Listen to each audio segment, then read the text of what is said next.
সদৌ অসম অনুসূচিত জাতি মহিলা ঐক্য মঞ্চৰ উদ্যোগত আজি শিৱসাগৰ জিলাৰ মহিলা অনুসূচিত জাতি মহিলা ঐক্য মঞ্চ নামেৰে আজি সমিতিখন গঠন কৰা হৈছে। আজি সভা চলি আছে। ডক্টৰ ভূপেন হাজৰিকা ৰংগমঞ্চৰ ৰুদ্ৰসাগৰত সভাখন চলি আছে। আমি মহিলাসকলক সবলীকৰণৰ অৰ্থে আমি ওলাই আহিছোঁ, যাতে আমি শিৱসাগৰ জিলা গঠন কৰি শিৱসাগৰ জিলাখন সবল কৰিম আৰু তাতে আমি প্ৰত্যেক জিলা আমি গঠন কৰাৰ উদ্দেশ্য লৈছোঁ। এতিয়া সদৌ আজি এসপ্তাহৰ আগত আমি যোৰহাট জিলা গঠন কৰিলোঁ, আজি আমি শিৱসাগৰ জিলা গঠন কৰিছোঁ। তেনেকৈ আমি আগুৱাই গৈ থাকিম। অনাগত দিনত যাতে আমি আগুৱাই যাব পাৰিম আৰু সকলোৱে ৰাইজৰ আমাৰ আশীৰ্বাদ লাগিব, যাতে ৰাইজে আমাক সহায় কৰে।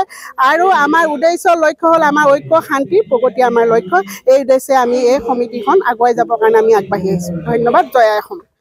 সদৌ অসম অনুসূচিত জাতি মহিলা ঐক্য মঞ্চৰ অধীনত আজি শিৱসাগৰ জিলা মহিলা ঐক্য মঞ্চ গঠন কৰিবলৈ ওলাইছে। ভাৰত ৰত্ন ডক্টৰ ভূপেন হাজৰিকা ৰংগমঞ্চত আজি আমি এই সভাখন অনুষ্ঠিত কৰা হৈছে।